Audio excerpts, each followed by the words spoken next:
கன்னியாகுமரி மாவட்டத்திற்கு வெளிநாட்டு மிஷனரியாக முதலில் வந்தவர் ரிங்கிள் டோபே. இந்த ரிங்கிள் டோபே 1803ஆம் ஆண்டில் எல்எம்எஸ் மிஷனரியாக இந்தியாவிற்கு அனுப்பப்பட்டார். அவர் 1804ஆம் ஆண்டு இங்கிலாந்திலிருந்து புறப்பட்டு தென்னாப்பிரிக்காவில் முதல்ல கப்பலில் வந்து சேர்ந்தார். கப்பலில் வருகின்ற போது கேப் ஆஃப் குட் ஹோப் என்று சொல்லக்கூடிய துறைமுகத்திலே வந்து அந்த துறைமுகத்தில் 1 மாத காலம் கப்பல் நின்றது. ரிங்கிள் டோபே 1 மாத காலம் அந்த கப்பலில் சும்மா இருக்குல்ல, உடனடியாக 1 மாத காலம் அந்த பகுதியிலே, அந்த தென்னாப்பிரிக்காவிலே அந்த பகுதியிலே சென்று நற்செய்தியை கிடைத்த வேளையிலே அவர் அறிவித்தார். ஆண்டவருடைய வார்த்தை அழைப்பு அவர்களுக்கு வருகின்ற போது அவர்களாலே சும்மா இருக்க முடியவில்லை என்று பார்க்கிறோம். தூண்டப்படுகிறார்கள், ஆண்டவருடைய வார்த்தையை சொல்வதற்கு தூண்டப்படுகிறார்கள். அந்த 1 மாதத்தையும் அவர் பயன்படுத்தி கொண்டார்.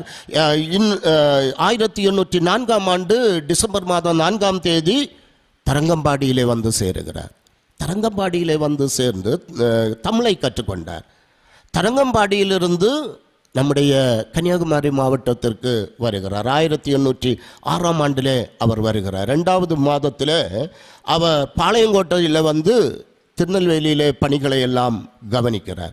ஏப்ரல் மாதம் 25ஆம் தேதி 1806ஆம் ஆண்டு கன்னியாகுமரியிலே இந்த ரிங்கிள் டோபே வந்தார். ரிங்கிள் டோபே வந்து செய்த முதல் காரியம் என்ன தெரியுமா? மயிலாடிக்கு கூட்டிகிட்டு போனாங்க, காரியத்தை எல்லாம் விளக்குனாங்க. மயிலாடியிலே ஒரு ஆலயம் கட்ட வேண்டும் என்று அவர் எண்ணி தென் திருவிதாங்கூர் அன்று சமஸ்தானத்தினுடைய கேபிட்டலாக இருந்த கொல்லத்திலே போய் திவானை சந்திக்கிறார். அப்போது திவானாக இருந்தவர் வேலுத்தம்பி அவர்கள். வேலுத்தம்பி அவர்களிடத்தில் போய் மயிலாடியில் ஆலயம் கட்ட வேண்டும் என்ற அனுமதியை அவர் கேட்டார். அனுமதியை கேட்டபோது வேலுத்தம்பி சொன்ன பதில் என்ன தெரியுமா? எங்களுடைய நாட்டிற்கு புதிதாக எந்த மதமும் எங்களுக்கு தேவையில்லை. எங்களுடைய நாட்டிற்கு புதிதாக எந்த மதமும் எங்களுக்கு தேவையில்லை. மிக அணித்தரமாக வேலுத்தம்பி அவர்கள் ரிங்கிள் டோபே ஐயரிடத்திலே சொல்லி அனுப்பினார்.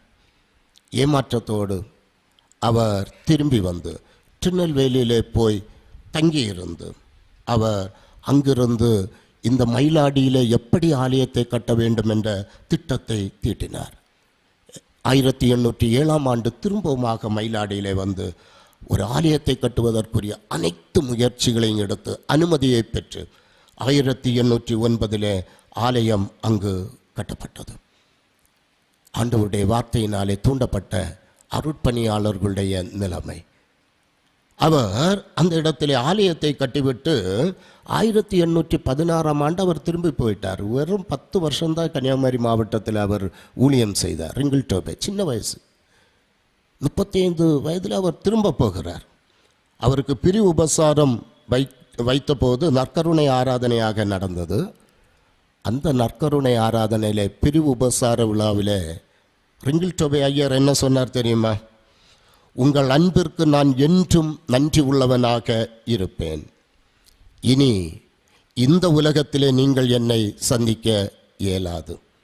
நாம் கடவுளுடைய ராஜ்யத்தில் சந்திக்கலாம். இந்த உலகத்தில் நாம் இனி சந்திக்க இயலாது. கடவுளுடைய ராஜ்யத்தில் நாம் சந்திக்கலாம். அவருடைய சரீர நிலைமை அவருக்கு தெரியும், வரலாறு நமக்கு தெரியும். அவர் போகின்ற வழியிலே கடலிலே கப்பலில் செத்து போனார். அவருடைய உடலை எடுத்து கடலில் போட்டாங்க. கடலே அவருக்கு கல்லறையாக மாறியது. எனக்கு அருமையான கர்த்தருடைய பிள்ளைகளை, அவர் செல்கின்ற போது வேதமாணிக்கத்தை அழைச்சி, மகாராசன் வேதமாணிக்கத்தை அழைச்சி அவருடைய சர்ப்ளீஸை எடுத்து வேதமாணிக்கத்திற்கு அணிவித்து மயிலாடி திருச்சபையும் திருப்பணி திட்டங்களை எல்லாம் அவருடைய கரத்திலே கொடுத்து விட்டு அவர் கடந்து சென்றார். எனக்கு அருமையான ஆண்டவருடைய பிள்ளைகளை, வேதத்தின் வசனத்தை இந்த பின்னணியத்திலிருந்து நாம் பெற்றோம். வேதத்தின் வசனத்தை இந்த பின்னணியத்திலிருந்து நாம் பெற்றோம். ஆண்டவருடைய வார்த்தை இன்று நம்மை எவ்வளவு மேன்மையாக வைத்திருக்கிறது.